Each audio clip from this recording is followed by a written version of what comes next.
Welcome back, ladies and gentlemen, to some Appalachian State ice hockey action as they take on the George Washington University Revolutionaries here in Winston-Salem, North Carolina. I am Adam Persico, your commentator, joined by Nick Norred here in the booth on the color. Last time the Mountaineers were out, last time they played a game, was outdoors. They were not in the comfort of a roof, but it was also a little bit warmer than it is out there right now. They played in Charlotte where they fell 5-4 in an outdoor game, and now they're looking to continue their winning ways at 5-3 in the ACCHL against George Washington, who's 6-5. Yeah, the Mountaineers are coming into this game with a chip on their shoulder, trying to get this one back because outdoor games certainly did not go their way, so we'll have to see what they can do here. And that was one that definitely hurt, but they're happy to, find their way back home, not be away from enemy territory here with some home fans in the stands. With us on the broadcast, first time in a while, but it's good to be back as now the puck is carried in by Tremont. He starts loading in front, but nothing there. And now it's thrown into the netting by the Revolutionaries, and we're going to get our first stoppage of the game. I like that right side rush by Tremont right off the bat, 25 seconds in. He's starting to put up the pressure already. We'll see if the Mountaineers can do something with the face-off in the offensive zone here. As you see Arnett lining up, take the face-off. Arnett, an instrumental role in this Mountaineers offense, scoring at will in multiple years here in the black and gold. That puck is sent around the boards and chipped out, but that is going to be grabbed by Gleason at the point, and now it's carried in by Tremont. Tremont shoots it, blockered away. Back out to Gleason. Gleason takes a wrist shot, and that's gone off the pads of the goaltender. Arnett tries to force it in front, but it's shoved away. The Mountaineers are pressing George Washington, looking for a breakout with a chip up the boards, and they're going to send it back around, and that's going to go to the defenseman, Thomas Banaka. And now no shot in front. Arnett couldn't get it. Now it's sent behind by Richter. He tries to find Arnett, who tries to find Richter again. Nothing going there. Mountaineers, a lot of pressure here as we're only a minute and 10 seconds into this game. Yeah, Richter went streaking down that right side there. It was good awareness by him to see Arnett in the open ice right in the middle. And Arnett putting up good chances already 2 minutes in. Now Richter decides to chip it in, and that's going to be covered by the goaltender, and that's going to be a whistle. So all Mountaineers here for the first roughly minute and a half, 18:37 here in the first period. I like to see the pressure that the Mountaineers are putting up right out the gates here. Gonna have to see if they can do anything off this offensive draw once again. We'll see what they can do.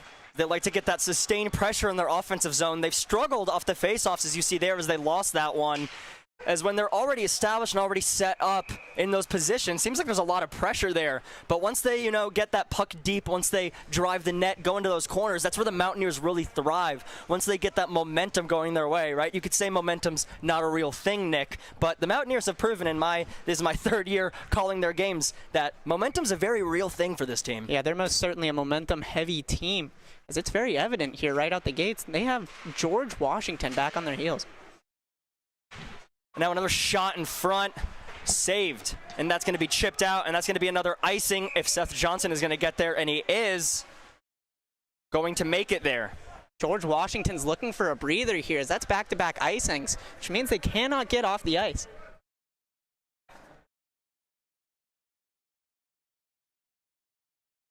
So the Mountaineers get a new line out there, get some fresh legs while George Washington's still back on their heels. And if I understand correctly, Nick, there's some new blood in that 94 jersey. There's a new face. We saw the rookie lap before the game started.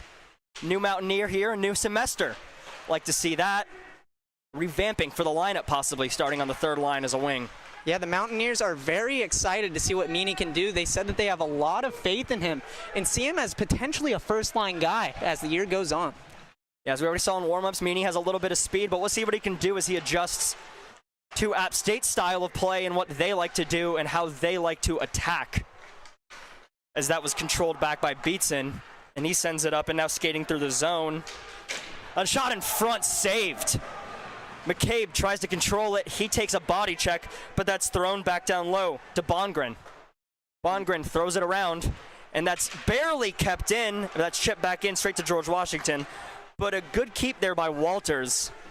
As now George Washington gets a 2-on-1, a shot saved, and that's going to be covered up in front, still pressing, but that's going to be saved by Wire. And a big hit in front, some Extra fighting going on after. But McCabe sends one big shove and then puts his hands at his sides after protecting his goaltender. There's one thing about these Mountaineers is they're a chippy and grimy team to play against. So if you mess with their goalie, be certain that there's going to be some physical contact in front of the net. One thing I want to point out is that first shift for Meany right there, getting already a shot on net and displaying some of the skills that he can bring to this Mountaineers team in this new semester. Definitely something encouraging. Again, starting on the third line today. Looks like the ref is putting goal back on the goal line. We just have a little bit of an interruption, trying to get the pegs back in, trying to get the net back in, make sure nobody gets hurt. Goaltender keeps it all right. It's like we're going to be seeing the Arnett, Beck, and Tremont line out there. A very dangerous line for this Mountaineers team. Yeah, absolutely a staple in my time here calling the Mountaineers games. We all got here at the same time, and they haven't looked back. But we have Kieran Laffey on the other end taking the face-off. It was 19 points at this point, or 18 points, my apologies, at this point. Definitely a threat right there in his line. So it's a top-line versus top-line matchup here for George Washington and the Mountaineers. This George Washington team actually has a bit of international presence as they have a player from Australia who's actually leading them in points with 17 goals and 11 assists, and that's Riley Pierce-Amoni, the freshman. So it's good to see a new guy putting points up on the board for the Revolutionaries. Mountaineers will take the face-off in their defensive end, and they win it back. It's chipped up to the defense, but kept in by the Revolutionaries. They take a shot, and that goes wide, but they're going to rule it a hand pass, and so we're going to have a face-off right outside of the zone. So if you're in the offensive zone, you pass it with your hand. You're getting kicked out of that zone immediately. Definitely a more comfortable situation for Appalachian State. Fighting forward on the boards. And that's going to be chipped ahead and a quick line change for Tremont as that's gone deep. But Beck is still pressing with Arnett, who cuts off that breakout pass, but then it's sent around the boards by Laffey. Beck gets it, though, and he's pinched in. Laffey has it. He tries to headman it, and he does connect. Coming down on the wing, but he's met. Pass in front. The Mountaineers break that up. A good play by Gleason and a good back check by Arnett. Breaks that up. Another shot in front. Blocked, and it bounces, and it's in! A shot from the point by Nicholas Tangretti. Bounces off Mountaineer bodies. And that's going to give George Washington the first goal of the game after lots of pressure from the Mountaineers, but a few odd man rushes from George Washington. They don't really convert on any of those, but they do convert on that. Looked like the Mountaineers had all the momentum for this first 3 minutes of the game. And then George Washington just comes streaking down the left side. Looked like Arnett on his hit got hit in the face or something, dropped his stick. Just created a nice goal for the Revolutionaries. And it's all about who touched it last. Even though it went off Mountaineers, we can't credit them with an own goal like it is in soccer. So we're going to have to say that was Nicholas Tangretti. But get the pucks at the net and good things will happen, something my coach has always told me. So another shot is thrown towards the net, and that's wide. Now George Washington, a little pep in their step as now they got things swinging their direction. But that goes past and then taken down is Zucchini as he had a step there on the defenseman. But that gets taken down. Now a chance in front, and that's blockered away. Beatson pinches it off. He's looking for something in front, and it goes through. Can't connect with Zucchini, who really wanted one there. Now Beatson back-checking hard, but that goes in deep just past him. Look at the speed of Beatson, the 2025 Ice Cross World Champion. He puts it on display there on the back check. Yeah, he's comfortable on his skates in any direction, side to side, but especially straight line, as you saw there. Now the Mountaineers trying to get some more pressure of their own, but George Washington just chips the puck out and has no issue. Now it's carried down on the wing, a chance fanned on, and that goes wide. That was a good chance for Bergerman, but it goes wide. Very good defense by Beatson there to get stick on stick with the player rushing down. Breaks that up, and now they're getting a breakout. Well, Beatson tries to get it to Richter, but it bounces off his stick. Richter meets him there, but he can't quite control it. Hazel Grove wasn't able to get it either. And now the Revolutionaries will just reset and regroup. One thing I've noticed this game is breakouts are very sloppy on both sides. And now that's going to be an icing. After, a bit of sloppy neutral zone play we saw there.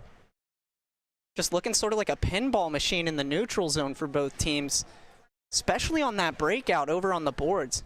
As our net is skating off the ice, looked like that injury on that goal where he was holding his face, playing a factor. And the Mountaineers remain without our net for now. So we will see how they adjust as that shot goes over the shoulder of Wire. And now it's played into the corner. Controlling, getting a shot short side. Another chance in front, bouncing puck, trying to control it.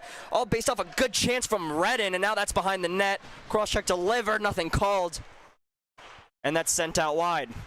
And a huge hit given to Riley Brady. But Richter gets the puck, he tries to throw it in front, and it's from 27 to 27 as Laffey has it now. And he passes it ahead. Now crossing into the zone, getting a shot off, blockered away. Redden, good wrist shot there, but that's going to be blockered by Weyer. Lots of aggression from the Mountaineers early, but it looks like this game is all George Washington right now. So Arnett goes off, who was one of their leading point scorers. Last season, he broke the single-season goal record for a Mountaineer. So definitely missing him will play an effect on these Mountaineers, and we'll have to see if they can face the adversity. We'll see how the Mountaineers respond, and said it before, I haven't quite broadcasted this year as much, but this is the first year of the Mountaineers at this Division II club level, so a lot of new teams, new competition, a new level for them, but they're ready for the challenge. So you can see they're flying out there, but just unable to convert. Hockey's just a game of bounces as we are 6 minutes into this period. And the Mountaineers are up on the shot total, if that is accurate on the board for us. It's 5-2 in favor of the Mountaineers, the shot total. But again, all it takes is one, and that's what George Washington got. As Meany tries to control it, but that goes into the corner. Now it's sent back out. Beck fights for it, chipped around, and that's sent back in before it crosses the line by Doldy.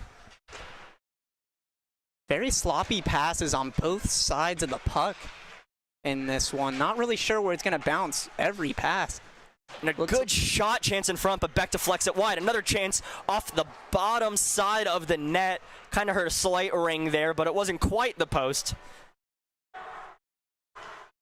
As the Mountaineers reset, Johnson kicks it up to Beck. Beck has Johnson with speed. He gets the shot off, gloved. And that is controlled. It's good to see some offensive zone pressure here. We're seeing a good performance from Sage Yoke so far as well. We talk about the Mountaineers' offensive pressure. Sorry to cut you off, Nick. No worries. But I've just been thinking about how I haven't said his name yet. Sage Yoke. He has been fantastic so far for the Revolutionaries. Absolutely, and it looks like Meany's going to step up to that first line slot from Arnett. And a shot chance in front, deflected. Johnson got that shot off, didn't know who deflected it, but that's saved again by Yoke. Hoey, he passes it over to Johnson. Johnson gets the shot off just wide. Apologies, that's Leslie. Now Hoey has it up top, and he can't control it, and that goes off his skates and out. I'm trying to pass it back in front. Beck has it. He's going in. He makes a pass across, and a chance just wide from Miko Leslie there. A good chance for him. It's very good heads-up play by Beck to hit a nice tape-to-tape pass, give Leslie that chance. And Beck also saw Leslie with speed. The Mountaineers are liking to set up with having a lagging forward come in with as much speed as possible, as there's a poke check. And now it's kept in. Going wide, looking for options in front, thrown in front, bounce off a pad, still bouncing, but that gets out. Now the Revolutionaries will just have a 1-on-2, a chance through the legs, a nice little dangle, a chance short side, but Smekov with a sweet move on the boards, unable to lift the puck there or get anything as Weyer shuts it down. Smekov coming from Moscow, Russia. It's another international player, as you mentioned, Nick, those international players pregame. Sure, that helps having those other styles of play to come into your team and, teach them those different things you might not know. A lot of good skill coming out of those Russian players. A lot of good dangles, as you saw there for Smekov. A chance in front, though, broken up. Now some pressure from the Revolutionaries. A battle in the corner, but a second man comes to pick it up, and they try to throw it in front. That ends up to Brady. Brady gets it to Richter. Richter has some speed. Richter and Brady in a 2-on run. Richter dangles through, but he gets taken down, and there's no call on that one as Brady now has it looking for an option. He shoots, and that's saved and goes under the backboards. Mountaineers putting up some pressure here. Richter was looking for a cross ice pass to Brady, so they have a connection right now, but that just doesn't make it. It's now controlled in a shot, thrown in front, bouncing puck. Nobody able to control it. That bouncing puck is how the Mountaineers got scored on the first time, as Brady chips it off the glass and allows for a little bit of a change for his comrades. So now that's sent out, but Gleason able to control it. It's good to see Gleason back getting some game action after he broke his ankle in the first game of the season for the Mountaineers. Yeah, it's good to see him after he was a big miss, one of the stronger defensemen for the Mountaineers in his time playing in the black and gold. That's something we heard before the Outdoor Classic when we were speaking to the Mountaineers, both players and coaches. They said, we miss Toby Gleason. We really wish we could have him back for this game. We're gonna miss him.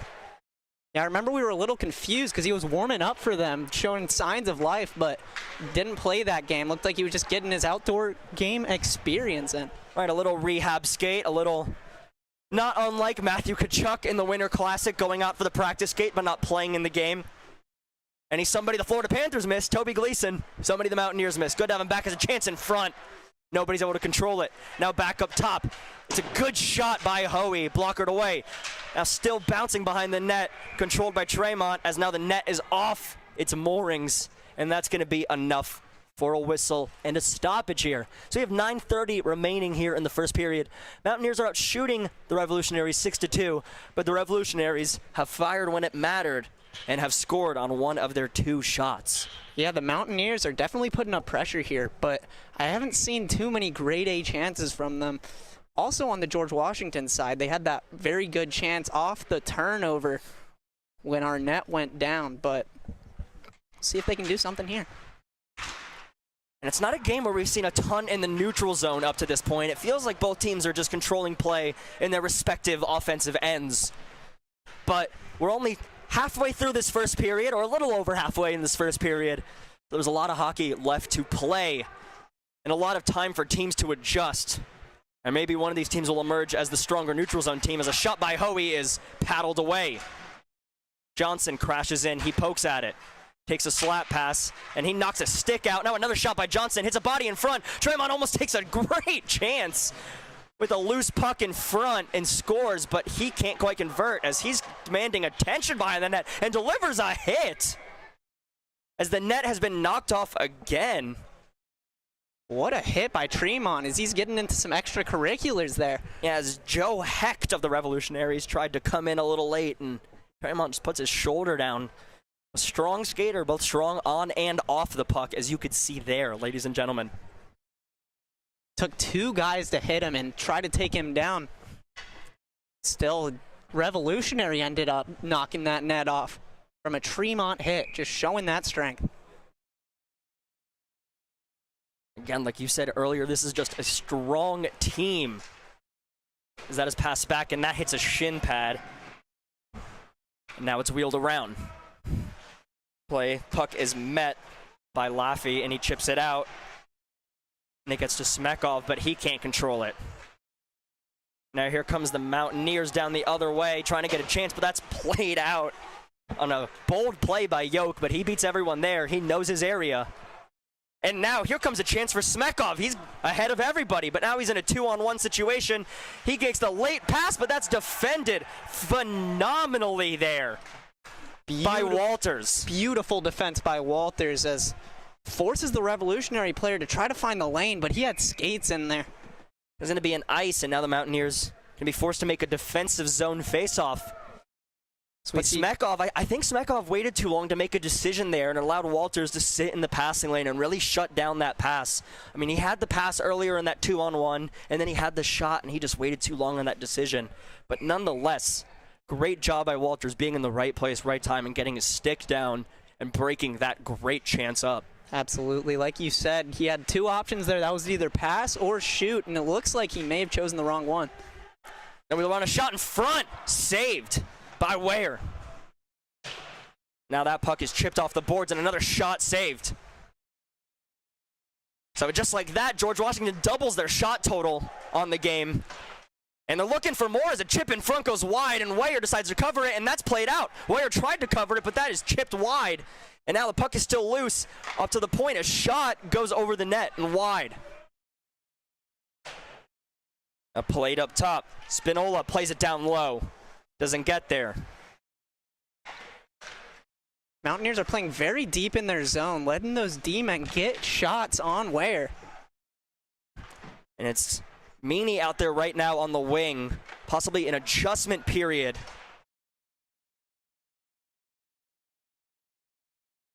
But it was good to see. We saw Chase Arnett skate back onto the ice. Definitely someone you want to have back on your bench if you're the Mountaineers. Zbietzen tries to make a man miss, but he's met by another gold jersey. Now here's another 2-on-1. Puck is controlled by Hecht. Hecht takes a shot, and that goes wide. Wide of the glove of Weyer.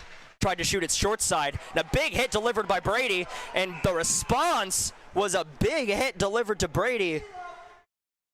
As we're going to see a penalty here. Can't quite make out who. Saw some pointing. Want to see if they're taking Brady too.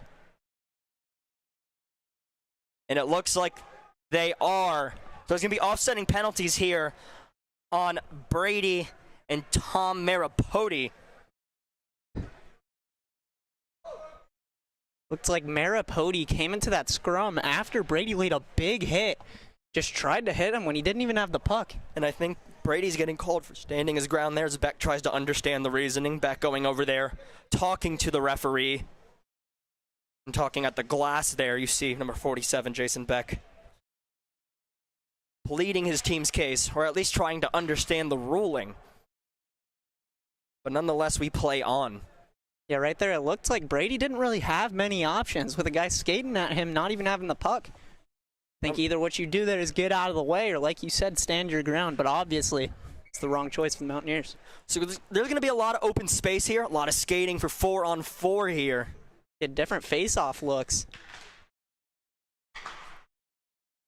So we can see which team shines with a time that usually showcases speed and crisp passing when you have more space like this.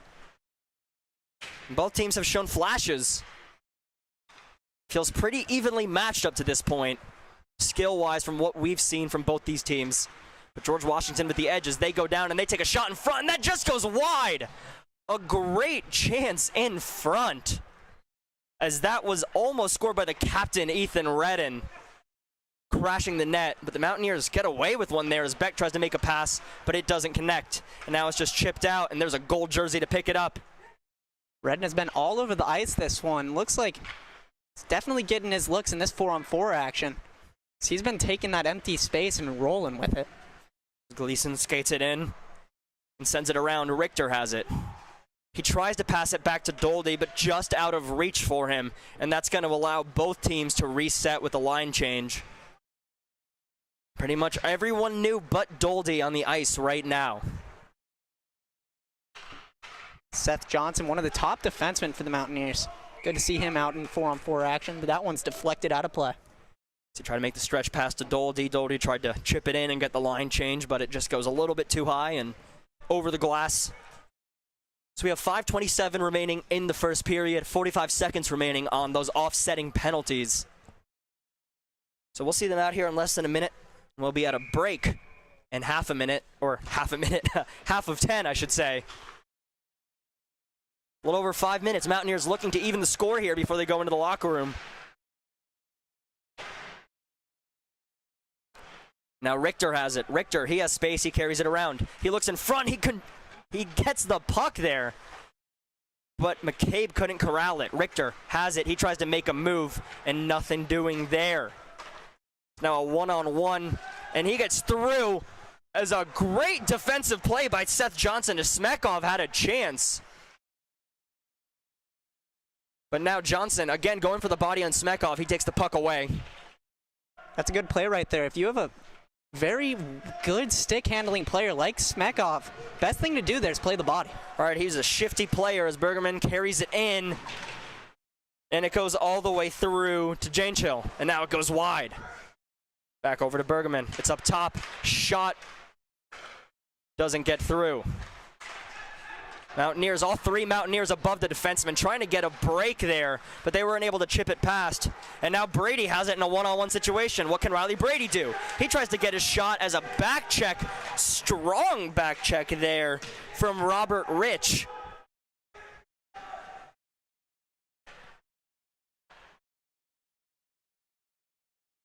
Now carrying through, it's Nelson. Nelson takes a shot, and that's gloved by Yoke. Name we haven't said in a minute.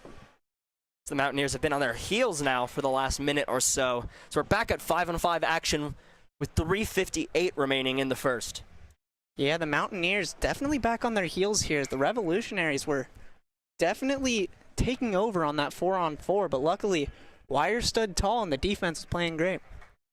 The board does say the Mountaineers did just get their 7th shot, and I do believe that to be correct, but it has not changed on the George Washington's too, as a shot doesn't get through. So I can promise you George Washington has at least 4 shots up to this point. But it feels like more, or at least a lot of chances in front, a lot of high danger opportunities that maybe just don't quite make it through, but they're knocking on the doorstep. They scored that first goal, Nick, and they have not looked back. Absolutely. What they need to watch out for is that physicality on the forecheck from the Mountaineers, because if there's anything they know when it comes to their game, it's the physicality aspect, and people like Robbie Richter going down and below that goal line, he's just a wrecking ball. Jason Beck steps into the faceoff dot against Robert Rich. He tries to win it back, but Rich comes out victorious. Tangretti made a pass up top, but it doesn't get really controlled by anybody in gold. But then it goes back over to Laffey. Laffey crosses into his blue line. Mountaineers on their heels once again. A big hit in the corner by Gleason. And Tremont just sends it out. Now Leslie in a foot race. And Miko Leslie wins it, but he takes a body there. Beck carrying it around, looking in front, trying to get it there. Leslie has it in front, and there was nobody there. They had a wide open net, but he was tied up as now another shot sent wide. Now Beck tries to throw it in front, and it's just going to be covered. They had Yoke beat there, Nick. That puck was sitting in the blue paint. I didn't pick up which number of George Washington tied up Miko Leslie there, but that was a fantastic defensive play. That all started with the high-effort play from Miko Leslie as he wins the foot race on the puck that looked like it was going to be iced. He lifts the stick of the George Washington defender. Beck comes in, throws it in front, and he had nothing but open net. And now with 2:57 remaining, we see Banaka getting sent to the box. So the Mountaineers will have a power play here. So that means we get to see their power play unit of Beck, Arnett, Tremont, Brady, and Seth Johnson. But this is going to be Gleason, Doldy, Richter, Bongren, and McCabe. Their power play 2 unit out here first. The shot sent by Doldy, but that doesn't get through. Gleason retreats and tries to control. 2:43 remaining in the period, about 1:45 remaining in the penalty. So there'll be a little over a minute of 5-on-5 remaining, or a little less than a minute remaining of 5-on-5 once this power play is over. As that's controlled around and tried to send up top to Gleason, but he's not there to get it. Slight miscommunication between Arnett and Gleason there, as Arnett thought he was up at the point, but he was trying to skate down to get a shot on net. So I believe that was actually McCabe there, Arnett, part of the other unit. As we're seeing them start to change, we see Tremont step out on the ice as Doldy carries, and Doldy chips it ahead and tries to control. But again, he can't get anything there as Beck comes in to help. Sent back around. Von Jess, he decides to send it all the way down. Now the Mountaineers will get their full other unit out there now. Getting the first unit out, they had one heck of a shift right before that power play. The reason that it got called, now they get to their chance. Now Tremont has it. He beats his man wide. He cuts in front, and he runs into the goaltender. And another shot in front. Another shot saved after taking the contact by Yoke. And now a chance by Seth Johnson. A shot in front. Saved. Tremont in the slot. Saved by Yoke. Beck controls top of the circles. He shoots it. It goes over the net into the glass. Johnson on the other side. And there's going to be a whistle for interference here. And it looks like they're going to take Chase Arnett here. So now it'll be 4-on-4 with 1:15 remaining. 18 seconds of 4-on-4. But then George Washington will have a power play for the rest of this period and 45 seconds of the next. Yeah, Chase Arnett leading this team in penalties and minutes. It's definitely something that he should work on, as he's such a high-skilled player, so the Mountaineers definitely want him on the ice, not in the box. And it is also one thing that comes with the ice time, right? The penalties, they just happen to rack up, especially if you play a very physical, aggressive game as he does. But you're right, it's something he has to fix, as now that puck is chipped out, but Robbie Richter's going to beat everyone at minus Yoke, who was already standing there to control the puck and send a pass out. But it doesn't get through, and now it's back to Richter. Richter, he's looking for an option. He takes a shot, and that's saved by Yoke. Richter controlling it on the PK in a 5-on-4, and he goes down. Mountaineers bench looking for a penalty, but they're not going to get it here, as here comes George Washington. Now skating down, going down on the weak side, and that's saved by Weyer. These George Washington defensemen have been playing angles perfectly thus far. Every time the Mountaineers seem to have a grade A chance, it looks like there's a defenseman to either block the shot, tie up the stick, or just hit it to the outside. And it's something that comes with playing in a system you trust and anticipating where the puck is going to be and anticipating a guy's moves. Something that comes with playing the game a lot. As Tremont has a chance here, he gets on a breakaway. What can Tremont do here? He goes back and he scores! Lucas Tremont, he ties the game up on a breakaway. Forehand, backhand, back of the net. Well, the Mountaineers were putting up lots of chances, so it's finally getting the monkey off their back and getting their first one on the board. That's definitely some weight off their shoulders. As you can hear the App State fight song playing here in the background. So the Mountaineers tied this game up here with only 31.9 remaining in the period. That was a short-handed goal here for the Mountaineers, as George Washington still has the 5-on-4 advantage for the rest of this period. As the clock is ticking 20 seconds, as that's cut by Beck, a great hand-eye play. What can Beck do? He cuts to the net, and he gets cut off. So he ran out of space there, not a lot of space for him to work with, but he did what he could. As now that George Washington comes into the power play, not really looking for possession with 5 seconds remaining, as it's covered up by Weyer. 51 on the power play for the Revolutionaries, but 5 in the period. So again, they'll have about 45, 46 seconds remaining of the main advantage when we get to the second period. But for right now, we got this face-off and 5 seconds left in the Mountaineers' defensive zone. I like to see the aggressive presence on the penalty kill for the Mountaineers. The shot gets through, saved, and another save on the rebound by Weyer. Rebound didn't get far, but right in front was Kieran Laffey, who gets a good second chance at it. Strong on the puck with 2 defensemen bearing down on him. But Weyer had the angle, and he was right there. Good to see Weyer standing tall. Looked a little uncomfortable on that first goal, but he's starting to kick the rust off after the long winter break. Now he's starting to show his true colors. After the face-off there, we're going to have a break, because it's the end of the first period. So with the Mountaineers and the Revolutionaries tied 1-1 after 1, we're going to go ahead, let the teams talk it out over break, and see what they come out with in the second period in a very entertaining game, Nick. Absolutely. It's been very back and forth, almost like a pinball machine. But it's good to see both teams getting their chances, and we end this one tied. So as we head into break, don't go anywhere. We'll be back with some more Mountaineer hockey here in the second period. But we're going to go ahead and take a break. Mountaineers and the Revolutionaries tied 1-1 after 1.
And we are back here in Winston-Salem, North Carolina at the Fairgrounds Annex, home of Appalachian State ice hockey. I am Adam Persico, joined by Nick Norred. And speaking of which, Nick, what are your 3 keys to the game for both teams that we need to see in the second period? Yeah, I want to go straight to the Mountaineers. I want to keep seeing that aggressive forecheck from them because it looks like they've been doing a lot of dirty work below the goal line in their own offensive zone.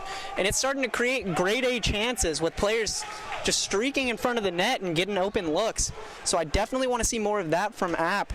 One thing that I don't want to see, however, is these lack of tape-to-tape passes. It looks like they're really just struggling with making these breakout passes, finding good chances from across the blue line, from the near boards to the far boards.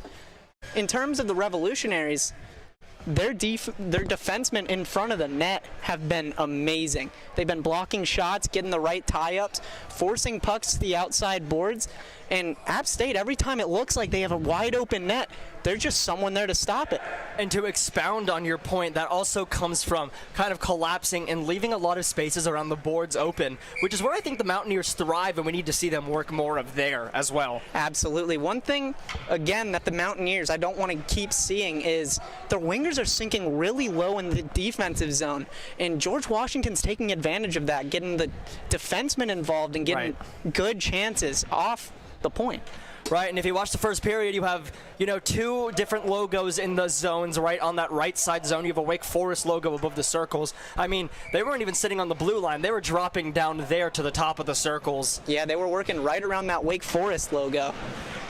And so we start the second period with bodies sliding everywhere. Watch out, that ice is slippery as the Mountaineers send it down. Remember, they're still on a penalty kill for 35 seconds here. Sorry, I wanted to let Nick fill you in on what he thinks the team should do. Hopefully one day he'll get a coaching job somewhere. But for now, we broadcast these games. As that puck is sent around and cleared all the way out, and the speedy Robbie Richter is coming down for it, but Sage York, as we've seen, handle the puck a little bit, mishandles it a bit. Richter tries to get a stick on it, careful not to play the body, and it's enough. Now Richter with Brady, he's looking in front, it doesn't get to him. It hits the skates of a defenseman, or sorry, Ethan Redden actually, who was back, the captain, hits his skates, and now the puck is controlled by Hedged. And now it's sent in deep by Laffey. Carried around looking for it, Johnson chips it off the boards, tries to look for Richter, but that's pinched in. And now another chance, shot short side, Weyer saves it. It's a shot by Redden, as Redden still has the puck again. He dances around, he looks weak side, and he had a wide open teammate on the weak side of the net, but thankfully he doesn't connect with Robert Rich there. That was a beautiful play there by Redden, the captain. Show off his edge work and then shoot one through the middle of the ice. Just missed the tape. There's a blocker save by Weyer on the zone entry shot as a huge stretch pass made to Brady. A pass that was once illegal in the NHL. That was 2 lines. A little bit of trivia for all you out there. And the puck skips ahead of Johnson, and now Hoey retrieves it. Hoey passes it back to Johnson, and Johnson, I think he had time there but didn't know it. Thankfully, Arnett gets it and chips it onto Tremont. Tremont tries to make the pass to Beck. He doesn't control, but Tremont's legs just kick the stick loose of Ethan Schuster, who goes to retrieve it out in the neutral zone. Now Beck has it. Beck tries to control. He dances, takes a couple slashes to the legs, but he keeps skating, and now that's controlled at the point. A shot sent, and that's in! The chip in by Beck on the shot from the point by Tyson Walters. That was a great pinch by Walters there to keep that puck in, and he finds Beck on the weak side, who just tucks it in past Sage Yoke. There's nothing Yoke can do on that one. Like you said, that was a beautiful play by Walters to keep that in the zone, look for an open lane, and find Beck wide open on the far side post for an easy tap-in. Beautiful play. And after being down for a chunk of the first period, the Mountaineers finally take their first lead of the game here about 2 minutes into the second period.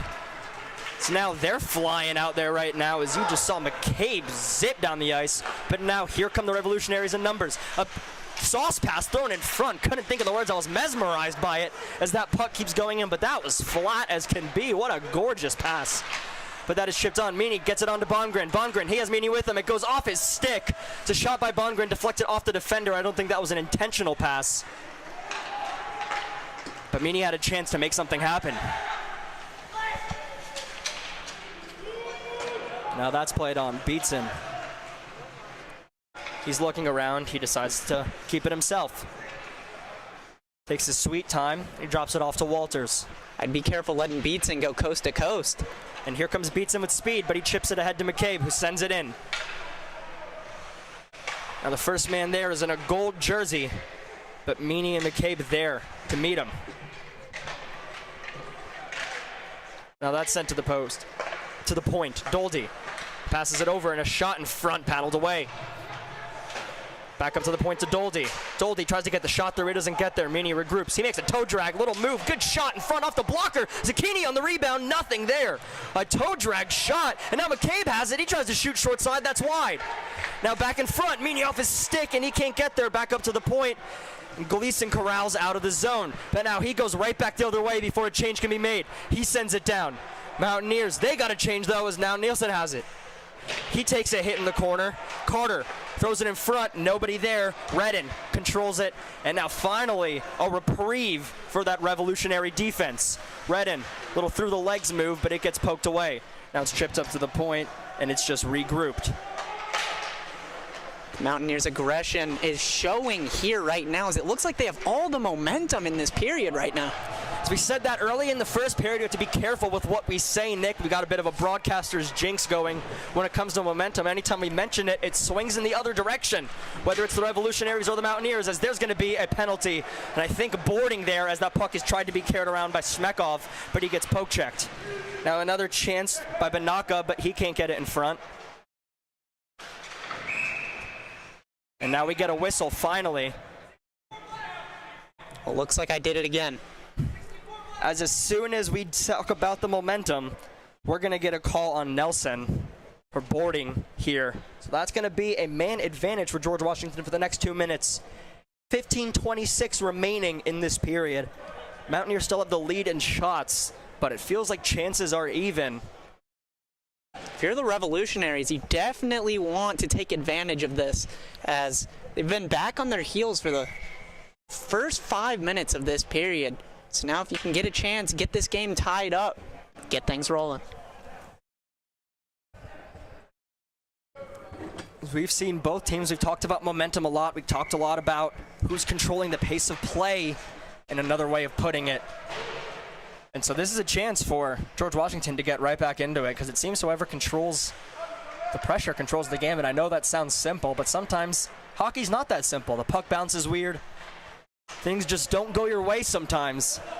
George Washington trying to make it go theirs. Now a chance down, weak side shot sent wide. Corralled on the boards, trying to keep it in. And Redden does. Hoey sends it back up the boards where it's met by Hecht. But there goes Brady. Brady looking for Richter. He tries to find him, but that's iced. Richter upset he's not able to connect on that pass.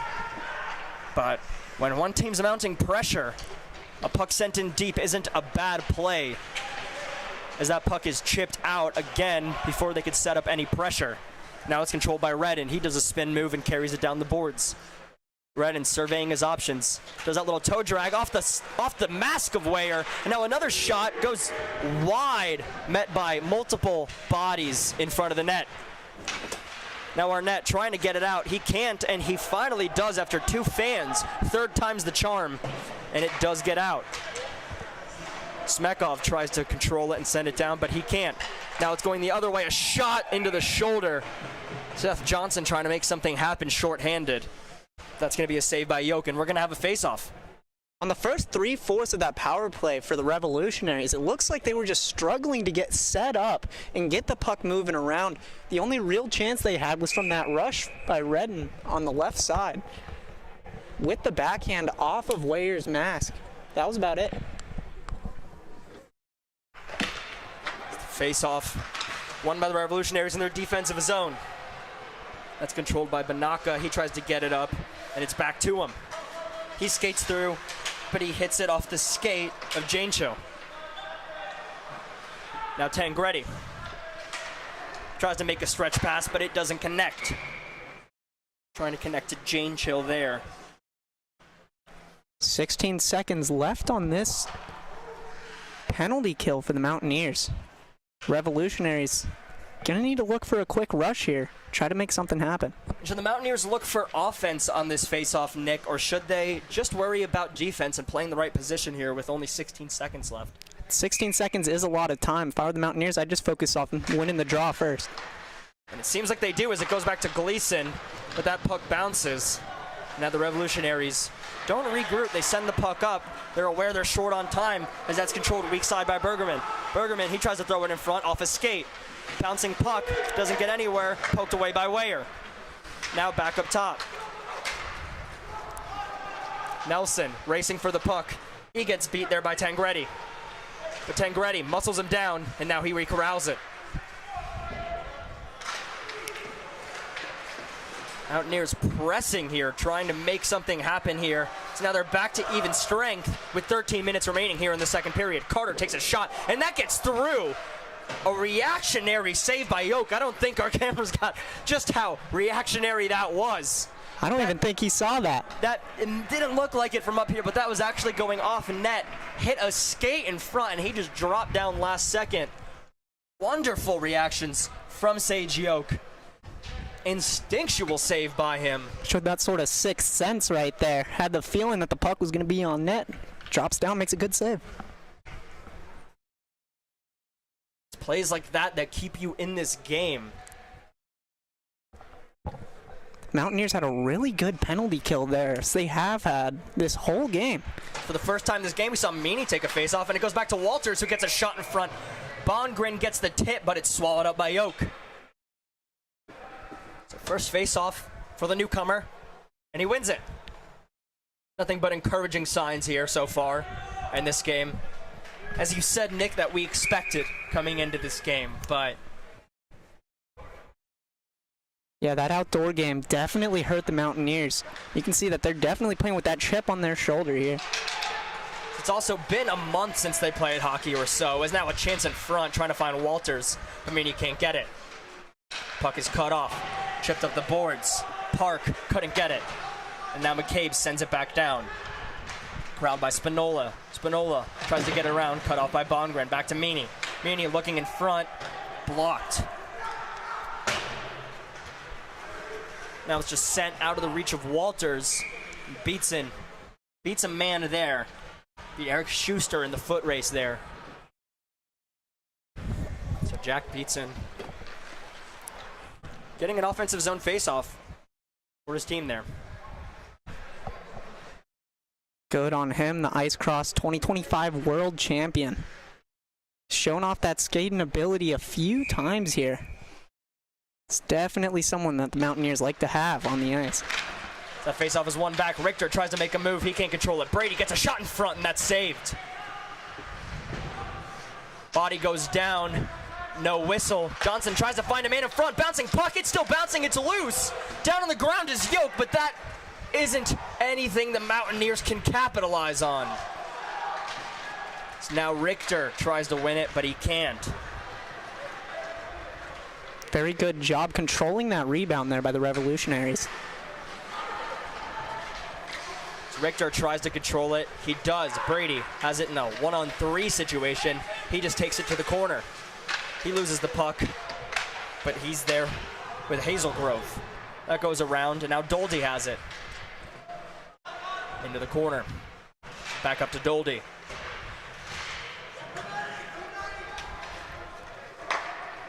Beck gets it over to Gleason, to Tremont. Tremont beats him wide. Tremont has an option. He gets it in front. It's a chance. They score! A beautiful move on the boards from Tremont.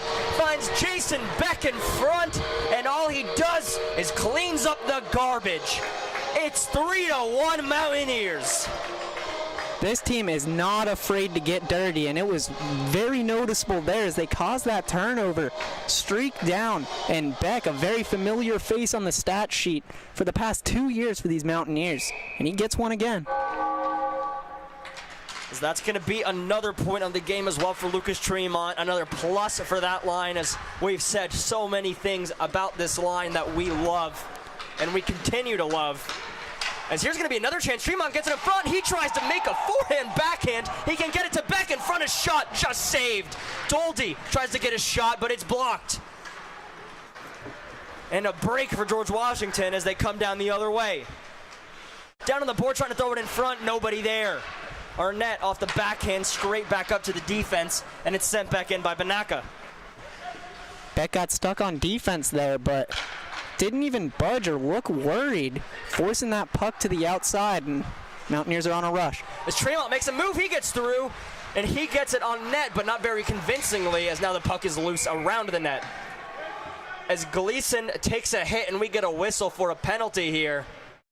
And we're going to get a cross-check on the Revolutionaries. It looks like that's going to be number 36, Tom Maripodi, who is being called for the penalty, or at least they're looking for him. He was trying to sneak by the refs. It's Maripodi's second penalty of the night.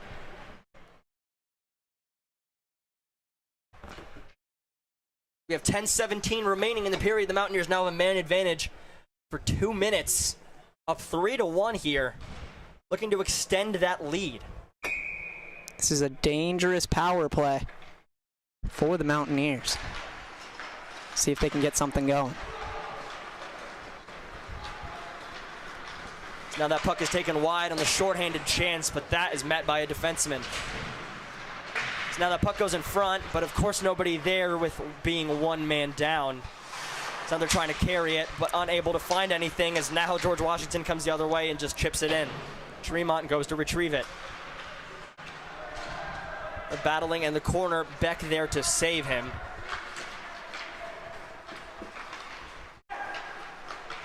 And now here comes Johnson, drops it off. Arnett back to Johnson, back in front where he has maybe too many cooks in the kitchen. Arnett and Tremont on top of each other. And now the Mountaineers go to chase. Seth Johnson, he has it. Very unconvincing first minute of the power play here for the Mountaineers. They have 1 minute remaining to try and capitalize on the man advantage. It's a blocker saved by Yoke. Brady dives for it to try and keep it in, but he can't get there. But coming off the bench is Bongren, who controls. Bongren stumbles and falls in front of his own net. He sticks with it, but now it's a 2-on-1 in front for George Washington, and Weyer makes the save. That's loose, but Gleason gets back and saves a really good chance there. And now here comes a 2-on-1. Richter, he has it. He has Bongren with him. Richter, he takes the shot, and that goes over. Gleason keeps it in, and that's pinched and sent all the way down by Tangretti. Weyer covers it, drops it for Doldy. He drops it for another. That was a very good save by Weyer there on that 2-on-1 chance for the Revolutionaries after Bongren spills down on the ice.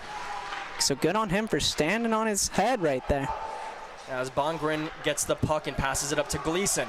Gleason along the blue line, carries it to the top of the circle, inside and down low behind the net. Now it's even, man advantage over. Doldy has it at the point. Puck bouncing in front off the shin pad of McCabe. But Yoke able to get the lower half of his pad on that with almost his toe, makes that save. He's now there to cut the puck off. Are the Revolutionaries. And it's sent over in front, nobody there. It's going to be another penalty on the Mountaineers. As right as soon as they get back to even, there's going to be another call, like Nick said, on Robbie Richter. Yeah, Richter was slow coming back on that ice. He thought that it was going to be icing, so he just slowly skated back knowing he was tired. The refs don't call it, and he's forced to trip a player in front of the net. So now we get to see the Revolutionaries on a man advantage after they got some momentum on the penalty kill with a very strong penalty kill. Not just strong defensively, but they were getting offensive pressure as that puck is won back to Redden. Redden passes it over to the half wall, and they try to corral, but they can't. Now finally recontrolling it, and Smekov makes the pass, but it just goes to Hoey. Now it ends up back with Redden. Beck pokes it away and chips it ahead to Arnett. Arnett loses all momentum, but passes it back to Beck. Beck in a one-on-one, what can he do? And that's off the top of the pad of Yoke. Arnett Back up to the point where Johnson just decides to take it and regroup all the way back in his defensive zone, kill some time. So 7 minutes remaining in this period. Mountaineers up 3-1.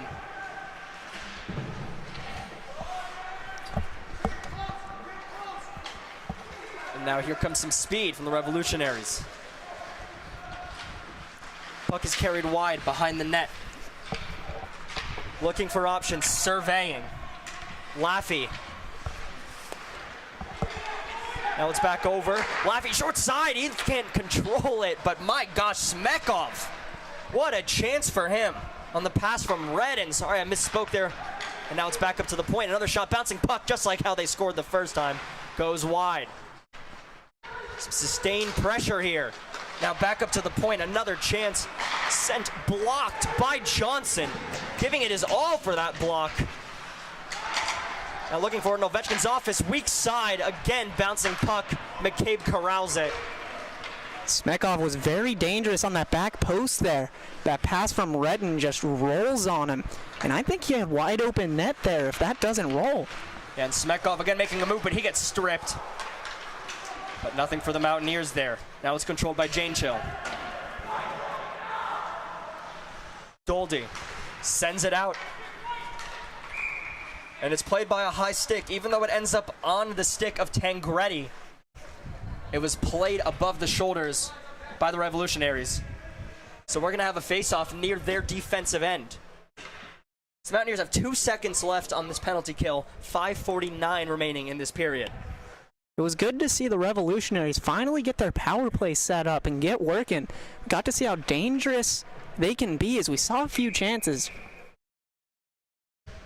but couldn't get it done. This puck sent in by Gleason as now we're back to even. You saw the man get out of the box there. Now Gleason controls. Mountaineers kill off 2 penalties. So now McCabe makes a sweet little move through the legs of Janechill and sends it in. Passed around. Tangretti sends it all the way down. Don't think Weyer's going to play that. And Doldy's going to beat everyone, so it's going to be an icing. 5:17 remaining on the clock. The Mountaineers were very glad that puck rolled up on Smekov because that was a very dangerous power play, but good on them to play everything to the outside and not let anything in that penalty kill. Yeah, and you had Tangretti and Redden both switching out on this strong side boards. Cheating down, making those shot chances and those passes. A dangerous setup. And you have guys of that caliber as that shot is sent wide for the Mountaineers. Arnett tries to find Tremont in front, but he's surrounded. Back up top. Arnett has it. Tremont. Carries around to the circle. He shoots in front. Tip attempt by Beck, but he can't get it. Walters down to Beck. The Tremont in front. He goes through the legs. The chance in front, and it gets to Beck. He scores! Little bit of a flashy move from Tremont trying to through the legs. It gets stopped. But then it goes to Beck's stick on the weak side post, and he scores. And now I think in the celebration, they're going to take Tremont for a penalty for tripping. That's a hat trick for Jason Beck on the game. Like I said, a very familiar face on the score sheet. Saw Tremont trying to get fancy there with a little between the legs shot. But he sort of fanned on it, and it kind of worked perfectly for the Mountaineers as it lands right on Beck's stick. And he had nothing but mesh right in front of him. And early in the game, George Washington took the lead thanks to a bouncing puck on the shot from Tangretti. And since then, the Mountaineers have scored 4 unanswered as there's a chance from Richter. But since then, the Mountaineers have scored 4 unanswered, and they've never looked back. Tying the game up, taking the lead, and controlling the lead. But the Revolutionaries, they've been getting their chances. They just haven't been able to convert. They've been getting their possession, just bouncing pucks and key blocks at last moments. Key desperation saves and blocks from the Mountaineers have been saving them here. As now it's controlled by Redden. Redden, he's surveying his options. He gets it down to Laffey. Back up to Redden. It's tipped in front, clapping at it. But we're going to get a quick whistle. Even though the puck was still loose, Revolutionaries probably should have still had a chance there. But the Mountaineers get a home ice whistle there. The advantage of playing in your own barn. Whistles like that. Not just getting to change last, but... The captain, Redden, for the Revolutionaries has been flying around these near boards, just looking for options. His only option there was to sort of send it behind him and down the boards, try and get a net front look. Nothing could happen there. As that puck goes over Tangretti, he goes back and chases with Bongren in pursuit. Up the boards to Laffey. Laffey looking back over to Tangretti. Tangretti to Hecht. He's met by McCabe, though, on the strong side boards. McCabe tries to clear it off Hecht's body into the boards of the Revolutionaries, or the bench of the Revolutionaries. It's a good heads-up play by McCabe to step up and take that angle there. Just take the puck right off him. Didn't get the bounce he wanted, but I like the idea. And with 3:42 remaining, we'll have 2 minutes and 50 seconds of 5-on-5 play if everyone decides to play nice, if everyone plays clean, but that hasn't really seemed to be the theme for this game so far. A lot of chances with special teams for both teams. As Redden plays it down on the boards, it goes back up to Redden, but Arnett was there, and he tries to beat him, lifting the stick, playing aggressive. Arnett, he gets it. Now he's looking for the slash call, but I think he just gave it that way. I think the ref was just letting him play there because they were both slashing each other. Trying to be objective as possible up here in the booth. Here on the App State Ice Hockey YouTube channel. Absolutely. As that puck is sent off the glass, the Mountaineers kill precious seconds off the penalty. The penalty kill, something they're all too familiar with right now. They've had a few man advantages as well. It's gone back and forth. But you know the Mountaineers want to play a cleaner game, and so do the Revolutionaries. They have scored a goal this game shorthanded already. Is Laffey too cute on the boards? He loses it. And it's sent out, and that should be enough to get us back to 5-on-5, and that's where we are now with the remaining 2:42 in this period. Pass sent around, it's cut off by Laffey. Laffey hits it into the body of Beck, but it's back up to him. He tries to get another shot. He's everywhere, chipped in front. I think that was Tangretti in front who almost got a tip in. And Beck with a couple sweet moves. He finds Tremont, who makes the stretch pass on the strong side to Carter. Carter falls over the blue line. Watch out, that ice is slippery. As a breakout pass is sent, but it's cut off by Zucchini on the forecheck. Zucchini. Now it finds its way back all the way around. Is a couple black and gold jerseys, but the gold and navy jerseys looking to create something with 1:50 remaining here in this period. Still a lot of hockey left to play, Adam. Poked ahead. Riley Brady, a good shot. Makes Yoke sweat for it, but he keeps it out. Let's cut in. A good poke check there. But I believe that was Jane Chill with that poke check there. And now Brady delivers a hit when sending the puck in. And it sounds like we're going to get a whistle here for something. There was a lot of contact. You can call about 3 different penalties there, but it's going to go on Riley Brady. Trucking through defenders, looking like a NFL running back right there. I was trying to hear for the call. Didn't catch the ref's hand signal. Maybe you did at home. Maybe you can tell me what the penalty was there, but they're not announcing it right now. I think the only argument there was a head contact, but it's 2 minutes. That's not a 2-minute penalty, if I'm not mistaken, Nick. I could be wrong. Yeah, it looks like that. Beck is confused, too, about the calling. As he goes to his bench, shaking his head. Obviously, the Mountaineers are not going to be happy about that one. And so now with 1:33 remaining, Mountaineers once again down a man, which means they will start the third period like they did the second, down a man, this time for 27 seconds. So a little less than half a minute, but nonetheless, precious time on the clock that the Revolutionaries will cherish when they come out of the locker room in the third period. That's sent around to Smekov. He's met by Hoey, but Smekov comes away with it. Smekov dangling. He's alone. Smekov, he goes short side. He scores a disgusting goal by Dennis Smekov. He takes it from the boards, makes one miss with a backhand move, toe drag to the net, beats Weyer short side. boy, was that silky. Like I said earlier, this guy is a weapon. You do not want to see him getting fancy in front of the net, because boy, will he make you pay. And so scratch what I said about the Mountaineers starting the third. Down a man, unless something else happens here in a minute 18, which I wouldn't doubt at the rate this game is going. Silky mitts by Smekov there, huh? Back to 5-on-5. Disgusting goal. Just disgusting. And the Mountaineers now, their lead is cut in half. The shot is sent off Wayer's chest. And now bouncing in front again, puck bouncing off of Wayer's shoulders. He falls backwards, but it's in the corner as he gets back up. Now it's back behind, trying to find in front. Nothing there. Sent over to the weak side point, all alone.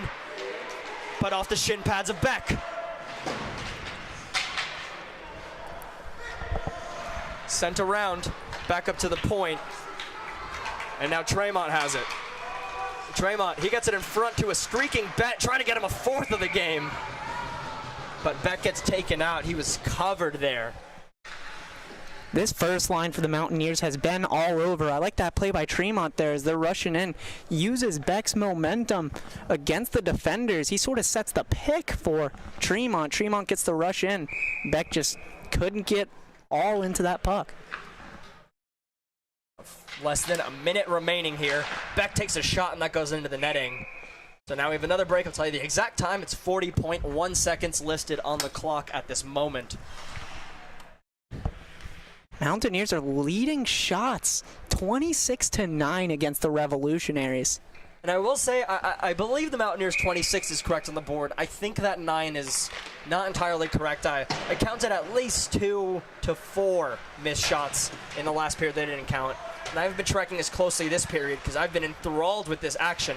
So Mountaineers have taken the lead, but now their lead's in half. Arnett, weak side, he gets the shot off. Glove save on Gleason. Sage Yoke comes out to meet him outside the blue paint. Beautiful slide there across the net by Yoke. Plays the angle, steps up on Gleason's shot, and just snags it with the glove. To talk about Smekov's smooth goal, that was a smooth move there by Sage Yoke. As they get it back to Dolte, almost cut off. A great play by Smekov. He almost got a breakaway there on a, I think, predictable at this point face-off play by the Mountaineers as now Richter tries to get it in front. He gets it off a pad. Puck still loose. Mountaineers hacking, whacking, and slashing at it. A shot in front by Gleason doesn't get through. Now thrown in behind his back by Beck, or by Bongren, sorry. And nothing gets through. Gleason trying to control it, but he's cut off by Smekov behind him, who chips it out. And that's going to be it for this insanely exciting second period. Absolutely. I mean, I wouldn't go anywhere if I were you guys, because we've got about 12 minutes. We're going to let the Zamboni go on, cut the ice, get these boys some fresh ice, let them talk about strategy, because they came out flying in this second period. And if that's any indication, they will be soaring in that third period, Nick. Absolutely. Even though the Revolutionaries only have around 11 to 13 shots, they're 13 quality chances. And these Mountaineers, they've just been aggressive. They've held this aggression this whole game now for 2 periods. They've just been flying around, forechecking on the Revolutionaries, and they're just not too sure what to do. They can't quite figure out this breakout against these aggressive Mountaineers, and they've just been putting the puck on net. And so to recap this game up to this point, we opened up with Tangretti scoring for George Washington, and then after that, later in the first period, Tremont decides to tie it up. We come into the second period with Beck scoring an unanswered hat trick to make it 4-1 to the Mountaineers. But then, late in the second period, we saw a beautiful dangle, then leading to another dangle, leading to another goal for Smekov, who we've seen a very strong game out of him. He's somebody I immediately took notice of the Mountaineers need to watch, and he's somebody that can get points at will for this team with 24 points on the season. But now, Mountaineers have a fight in their hands. So up 4-1, now up 4-2, heading into the third period. Don't go anywhere. You're watching App State Hockey.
Welcome back for some third period action between the Appalachian State Mountaineers and the George Washington Revolutionaries.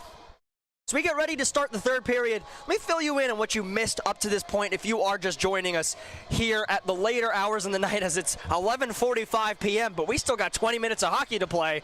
I hope you're getting comfortable. Hope you got a late night snack and you're ready to settle in for some excellent third period action. Both teams are flying in the second, flying in the first, but up to this point we opened up scoring with Tangretti from George Washington scoring on a bouncing puck. Then we saw a response from Appalachian State in the form of a goal from Tremont, then 3 by Beck getting the hat trick, and then finally at the end of the last period we saw Smekov score a beautiful goal to cut the Mountaineers' lead into half. The Mountaineers came out of that second period flying at them, as Beck really showed his offensive prowess by just being net front, scoring just on some nice little lays by Arnett and Tremont. So we'll see if he can keep that going in the third. The faceoff is won by the Revolutionaries, and they'll go and try to send it the other way. Janeshill chips it on. Now taking it wide is Rich.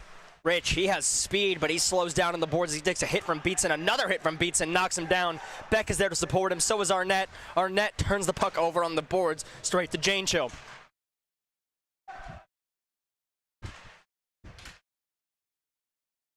Now Beck chips it out, and he has a 2-on-1 situation as that gets in the middle to Miko Leslie, but he can't beat Yoke, as Yoke just has to take a couple steps to go play that.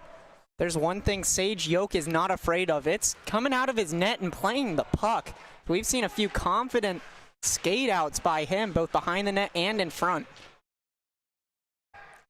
That's sent around the boards, the strong side, trying to get it out, but it's kept in by Beatson. Richter plays it with one hand. He regains control. Richter throwing it in front.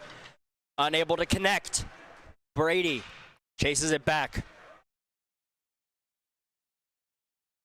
Doldy back over to Brady. Brady, simple pass is cut off to Richter, and it's kept in on a sweet move by Redden, and he dumps it off to Von Jess. But he loses possession. Von Jess has it again, or sorry, Redden has it again. He's cut off by Brady. Brady tries to play it ahead, cut off at the point by Spinola, tries to play it down to Smekov. Smekov on the half wall as it's cut off and covered. Doldy just putting it into Weyer's glove, and we'll have a face-off in the Mountaineers' defensive zone as we're a little over a minute and a half into this final period of hockey. Both teams came out flying this third period. Revolutionaries, for a very good reason, being down 2. The Mountaineers just trying to preserve their lead here in this third. Shot from the point goes off the leg of Meany. And Doldy plays it to Gleason. On to Meany. Meany controls. He's shifting 2-on-1. He gets the pass over, a shot blocker save. Now again, another chance in front, and that just goes wide. Meany with a beautiful 2-on-1 pass to Bongren, and then McCabe kind of gets another chance, but not as good of that chance as Bongren got. Now Meany cuts it off again. An incredibly impressive debut. While he's not on the score sheet right now, an impressive debut for him here in the Mountaineers, as that just goes over the glove of Weyer. And met at the blue line was Meany, but that's going to be a penalty for interference. And so the Mountaineers, after taking quite a few penalties in a row, are fortunate enough to have the man advantage thanks to Thomas Benaka. Like you said, Meany's had a very good first outing. He hasn't been able to find his way on the score sheet, but he draws that penalty there and gives the Mountaineers that man advantage. We'll have to see if they can take advantage of it. They're very strong offensive-minded power play. Comes out onto the left circle. Now Brady up to Tremont. He has it on the blue line over to Beck. Beck looking around. Back to Tremont. Dancing and searching. Arnett on the short wall. Arnett almost loses control, but barely regains it to Brady. Makes a good little sauce chop pass back to Arnett. Arnett weak side over to Beck. What a goal. My gosh, I'm at a loss for words. Jason Beck, that's his 4th of the game. Sorry, it's almost lost myself there, Nick. That was gorgeous. I have no words. What a pass from Arnett there. Beautiful vision to keep your head up, skate in, find the cross ice pass to Beck. Slams it home and gets his 4th of the game. And what's funny about that pass is that's the exact pass we saw the Revolutionaries try to make on their power play multiple times, specifically from Redden to Smekov on the weak post. But this time it works. Mountaineers show them how it's done and convert on it. That's what you like to see. As Hoey loses the puck there. And here comes Redden. Redden beats Johnson wide. Redden cut in front, tries to beat short side shoulder with speed. Off the shoulder of Weyer and into the netting.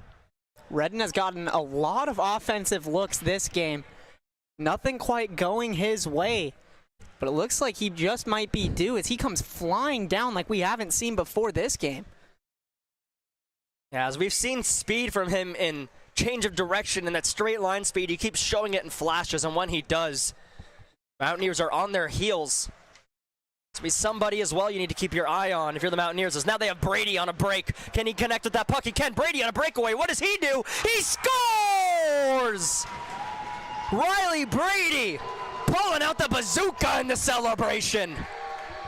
As now, we haven't even updated the score. I apologize. It was 5-2, but now it's 6-2. Per usual, for the Mountaineers. The Mountaineers have come out flying at the start of this period like they have the past two.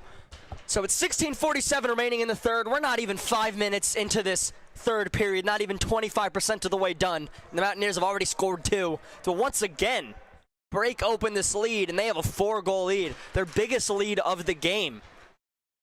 That was a beautiful lead pass by the Mountaineers defenseman to find Brady on the rush there. And Brady hits a little forehand, backhand, back to the forehand, puts her in. The Mountaineers said, you want to end that second period with 1, we'll come out in the third period and answer with 2.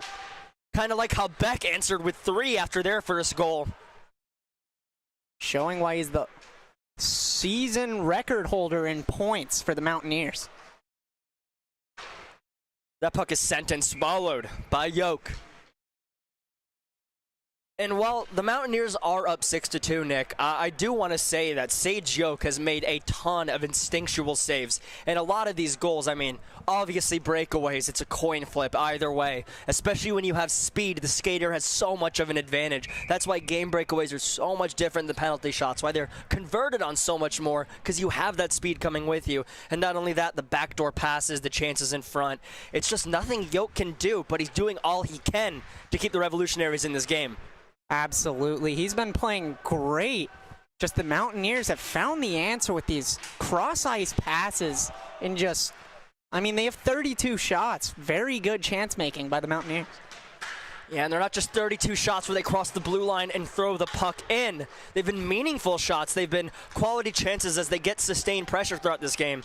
This has to be a really exciting thing to watch if you're a Mountaineer fan after the way they ended that last semester with a heartbreaking loss in Charlotte. Seeing a different Mountaineers team here for sure. And up to Johnson. He throws it in front. Tipped in. Scores! Ryan Bongren. Seth Johnson throws it on the ice in front, seeing Bongren in position. And now it's 7-2. The doors have blown wide open on this game. It is absolutely all Mountaineers here to start the third period. George Washington's going to have to change something very quick here, as they only have 15 minutes to make a 5-goal run and attempt to tie this game or even take it. A great play by Johnson. You see a lot of defensemen like to go for the picking the corners, trying to get the perfect shot. He saw he had the deflection from Bongren. He trusted Bongren on that position. I mean, that was a laser right for his stick. It was just really well done by Seth Johnson. Very good awareness there by Arnett to see the guy streaking in. Looked like he could have been really bad, but he steps out of the way there. The Mountaineers are back on the rush. And that's that agility, a good sidestep there as Beck has the puck cut off by Tangretti. Now, Smekov looking around and ends up on the stick of Beck. Beck has Hazelgrove all alone, but it just goes past his stick. Hazelgrove tries to get it, and there's immediately a whistle, even though Hazelgrove touched it first. And so they're going to call the faceoff at center ice. after that.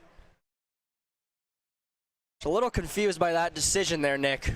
I am honestly very confused. Looked like they called an icing, but they're bringing it to center ice. Not really sure the thought process is there. I think since Hazel Grove beat it, should not have been an icing. But now here comes Schuster. Puck goes wide. Hoey over to Brady, who chips it on. But it ends up with Tangretti, who just sends it all the way down. Excuse me, Spinola sent that down. Seth Johnson, he gets tripped, he gets taken down right here in front of both benches. Orange armband, hand goes up. And so Jacob Bergerman will go out for 2 minutes as the Mountaineers get another man advantage to expand this lead. Yeah, there's been some clear frustration on the Revolutionaries bench now. So I just watched Smekov punch the boards after Bergerman took that penalty. Now the Mountaineers back on the man advantage with the Revolutionaries on their heels. It's hard to claw your way back into the fight when you're playing off your back heels, or playing off the backs of your heels. As Beck controls it on the blue line over to Arnett. Arnett, another shot, and that goes in! I think that hit Riley Brady in front. He puts his hand up, so he's going to take credit for it. Points to Arnett. I don't know, yeah, they're giving it to Riley Brady. He goes over to celebrate with the bench.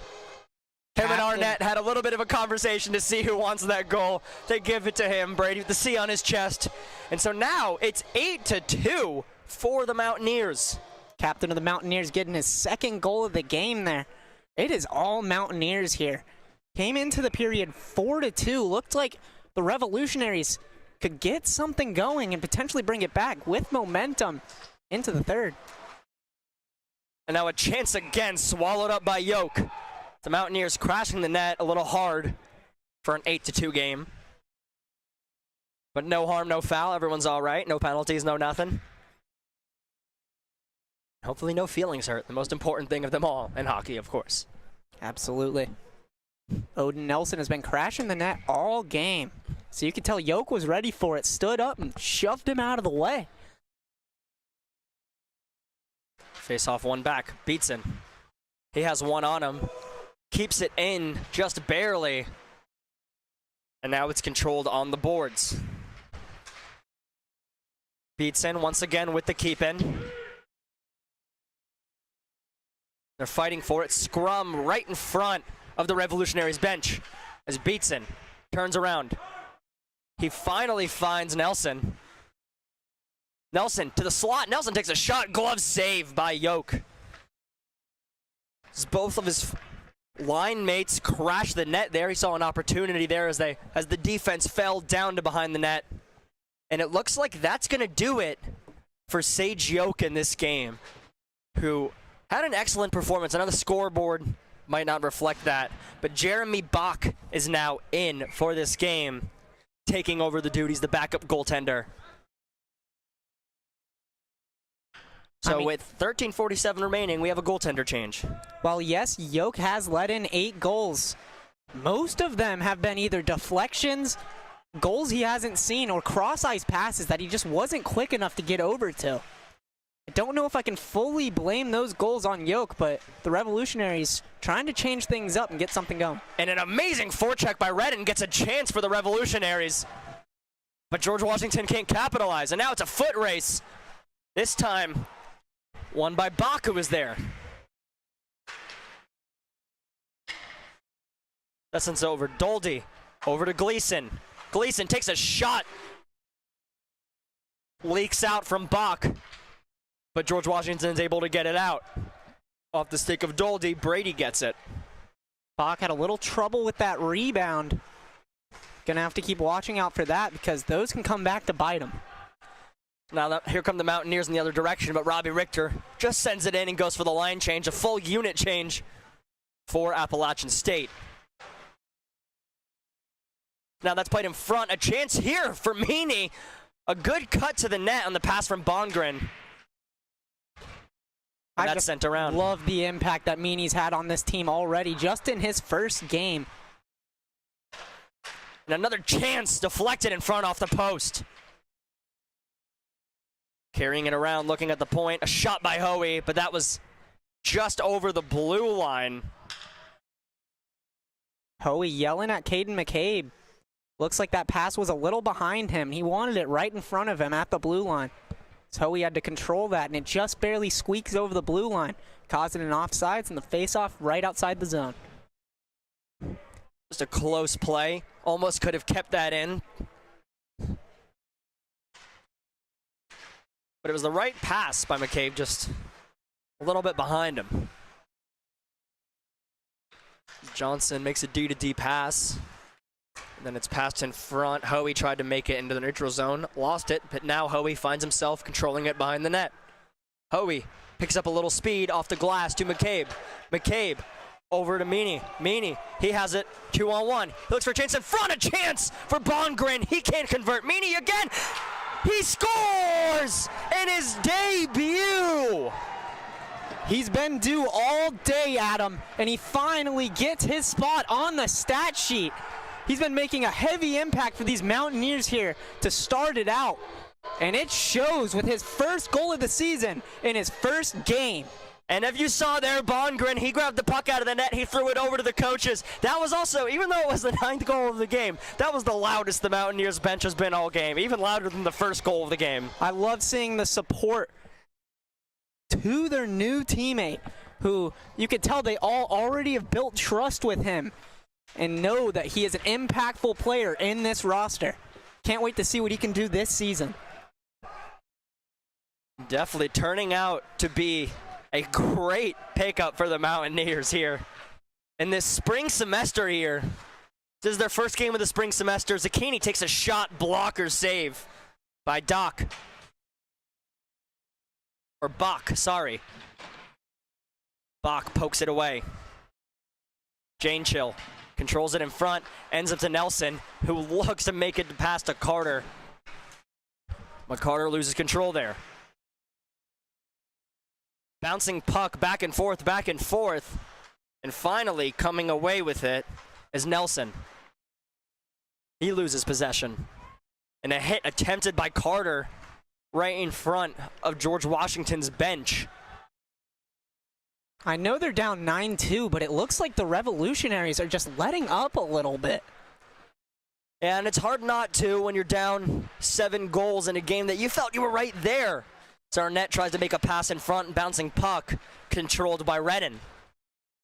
Redden, outlet pass, trying to find Smekov. Smekov regains control behind the offensive net. Smekov moves. A good toe drag by Smekov, looking for a pass in front. Another sweet move by him. Shot in front off the side of the net on the shot from Tangretti. Now back up. Tangretti regains it, throws it down low. Back up to the point. Sent down just past Redden. And Beatson will pick it up. Tremont misses that pass. And now here comes Beck. Beck beats him wide. Here he comes down on the net. Again, Beck, another chance. And running into the net. A scary scene here. As Maripodi runs into Bach. Both guys slow to get up, but it looks like they're all right, not staying down. Good to see Bach get back up there. It looked like his defenseman just went flying into him after tripping on Jason Beck's skates as he was flying in. Glad to see both of them okay. Yeah, it was Tom Maripodi running straight into Jeremy Bach there. Scary moment, but both popped up fast enough that we didn't have to hold our breath for too long. So Redden's having a talk with his goalie. Just wants to make sure he's all right, buy him a little more time. Make sure he's not too shaken up, because it's possible to not be shaken up after something like that. But we play on with a little under 10 minutes remaining, 9:50 remaining here in this final period of hockey. Mountaineers up 9-2 on the George Washington Revolutionaries. As Redden tries to make a move, but he loses it. Tremont kicks it forward, ends up back to Maripodi. Maripodi battling with Tremont, back up to him.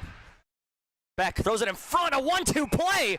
A wonderful save by Bach on a chance from Miko Leslie in front of the net, and then a hit delivered after the play. I think that hit was delivered by a number 35 they don't have listed on their roster, so I couldn't tell you who that was at this moment.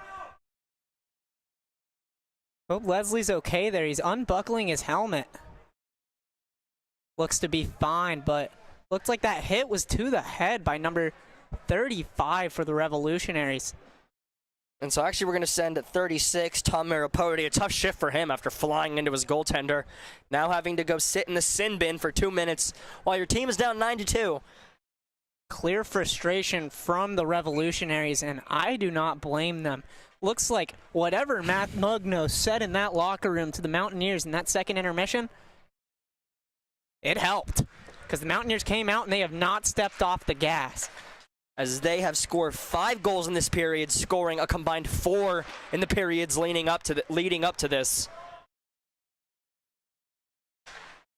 Just a strong third period showing from the Mountaineers, from a team that sometimes struggled to close out games. They found issues, and there's still 9 minutes remaining. But the Mountaineers throwing everything they got offensively here as a wonderful 1-2 pass from Gleason to the front of the net to Doldy. And now Brady gets it back up to Richter. Richter looking for Leslie. And it goes out of reach of Gleason as that's cleared on the PK. Some good puck movement, some great power play puck movement, I should say, from the Mountaineers. But unable to capitalize. Gleason to Doldy, who has speed. Tries to get it to Leslie, but it's just out of reach. And now Brady backtracks with it. He gets it across the ice to Gleason. Back to Brady. And now 2-on-1 thanks to Doldy. Doldy to Leslie over his stick as Richter was the trailer. That was basically a 3-on-2. Richter moved forward a little bit. Gleason makes a move at the blue line. Gets a shot in front. Pad saved by Bach. Back to Gleason. Saved off his skate. Over to Richter. Up top to Gleason on the blue line. Richter, top of the circle. And that goes off the skate of Spinola, and that breaks it up. Doldy, Leslie can't grab it. And now here comes Schuster and George Washington. But they meet, black and gold jerseys. And Richter with a good offensive forecheck there, cutting off Von Jess. And Von Jess and Richter fight in the corner.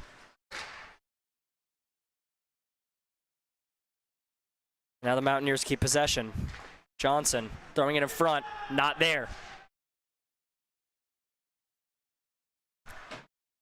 Little over 7 minutes remaining in this game. Carter off the pad.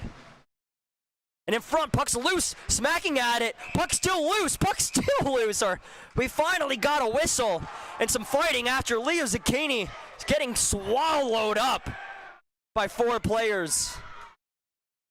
Aiden Hoey coming to help out. We got a ref going down too to break this up. Aiken Carter was in there too with Zucchini helping him out. It's like that was slightly initiated by Zucchini. Oh, and he's going to be going to the box for it. And I think the ref slightly agrees with you, Nick. Yep. Sounds like it. As Leo Zucchini is going to go serve 2 minutes now with 7:09 remaining here in the third period. And Nick, I got to ask you, you're coaching. You're on that George Washington bench. You're down 9-2. What are you telling your players right now?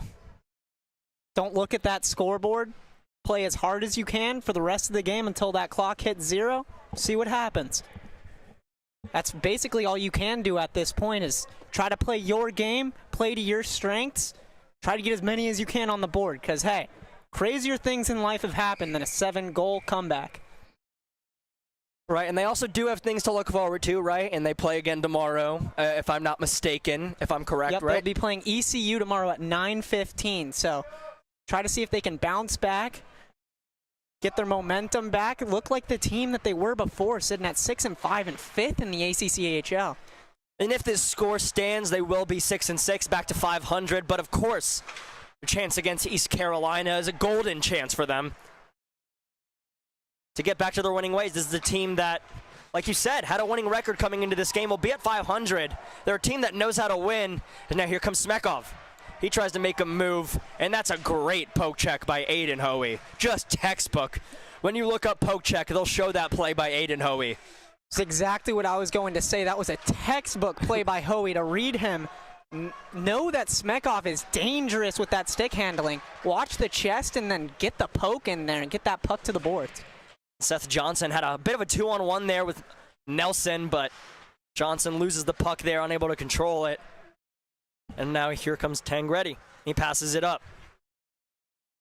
Laffey dances over the blue line, drops it off.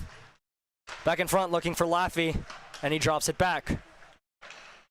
Back across, shot fanned on by Maripodi. Maripodi stumbling, but he gets it back deep. Beatson comes out with control and speed. Joined by Meany. Over to Beatson. Beatson beats him. And a save made by Bach. Another save by Bach. In front, puck's bouncing, but they can't get to it. Quick little stat for you. The Mountaineers are leading shots this period 15-1. So now George Washington is looking for a second shot. Carrying the puck around. Redden, he throws it in front. Not quite a shot, trying to get a better chance in front, but it doesn't connect. Maripodi stands alone and finally gets some reinforcements. Redden takes a turn, passes it back. Another reset. And that's cut off by Hazelgrove. Hazelgrove now back to even. Mountaineers going back down. Zucchini takes a shot off of an ankle. Zucchini again wide. That had some zip on it from Zucchini, just couldn't find the net. Beatson chips it around.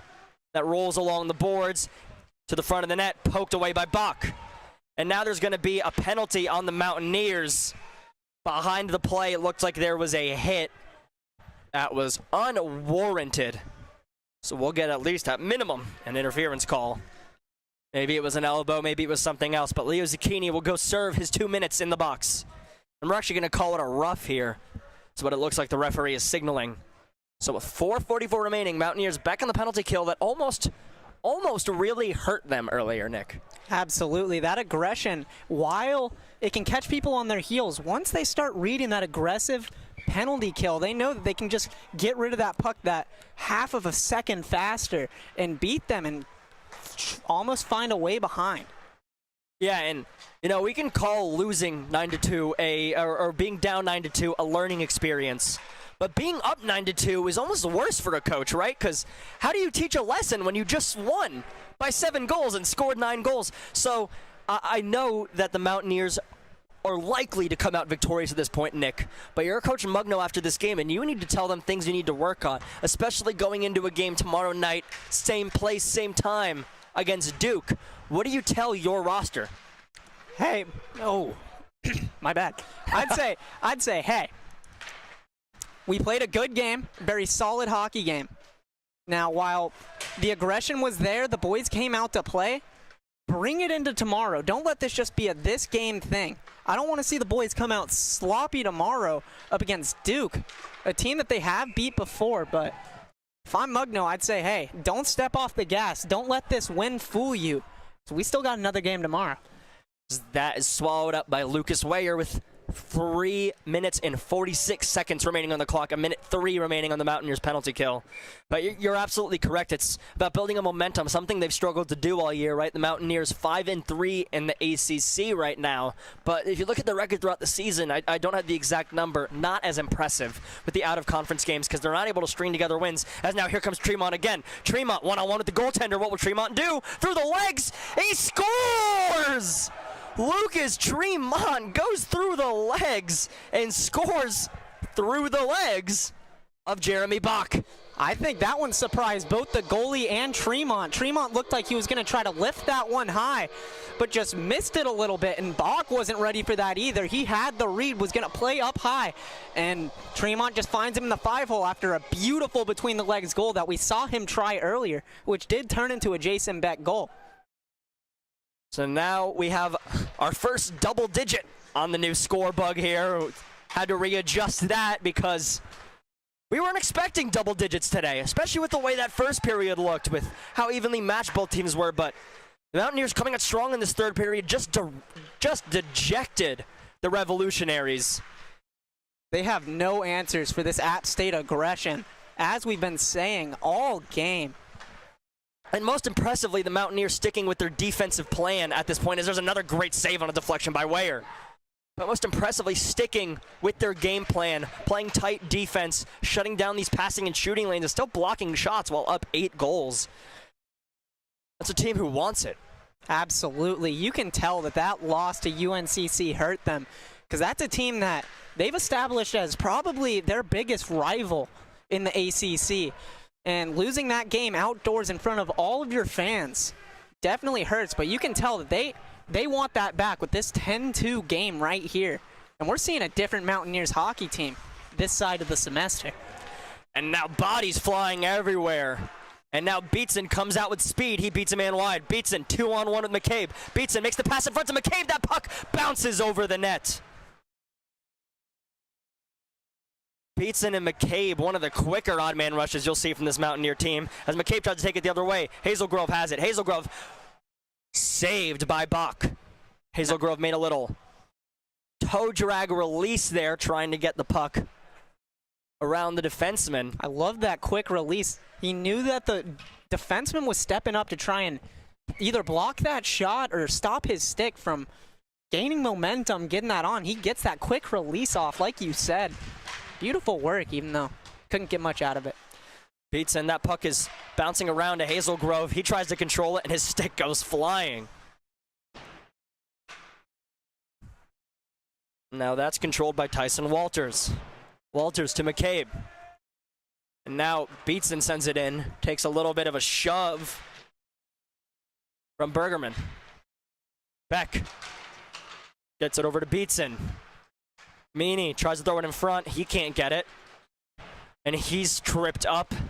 And there's going to be another call here. Beck at the point. Stick breaks on the slap shot. That's an expensive miss of the net from Beck. As now Beatson gets the puck down low to Meany. Meany tries to get it over to McCabe. After having 4 goals, you can tell that stick had some wear and tear on it. I mean, that hurts, right? You score 4 goals at one stick and then it breaks. I mean, that's your good stick. If I were the ref, I'd keep that because that stick is hot. Yeah, that thing's cursed. I don't know how he's able to handle that with the bare hands, because you're right, Nick, it is indeed hot. Has to be the ice. So 1:21 remaining here, as the Mountaineers will have a man advantage for the rest of this game, so you don't really foresee anything insane happening here. While the Revolutionaries looked very good offensively on the penalty kill earlier, they have definitely lost that momentum. They've lost that step. They've lost that energy they had earlier in the game. And it looks like they won't be able to capitalize at this point. And maybe I'm wrong, but I think that is the prognosis. That's off the post on the shot from Doldy. And now that pass is a miscue. And now one-on-one with the goaltender is Chekhov. And what a great defensive play by Robbie Richter. That was beautiful. He knew he made that mistake, so he had to get back, and he flew back. He had a miscommunication on the point there, trying to get the pass over, and Smekov took it. And now here comes Laffey. Laffey takes a shot, saved by Weyer. Beautiful work by Weyer there to stand tall and play the angle correctly. Smekov makes a move with the blue line, but he can't control it. Now here comes Gleason. Gleason, he has numbers with him. He's looking across to Bongren. Drops it back to Doldy. Doldy to Richter. Looking back up top to Doldy, but it's cut off and just chipped down the ice as time winds down. 23 seconds remaining. Richter looked to the sky after another miscue on the power play. Now Aiken Carter crosses the blue line. He takes a shot that goes into the netting. And that's 12.5 seconds remaining here in this game. Some beautiful work by the Mountaineers as they're up on shots, according to the scoreboard, at least 47-14. They've just been putting everything on net, and it's definitely worked out as they've converted about 20% of those shots.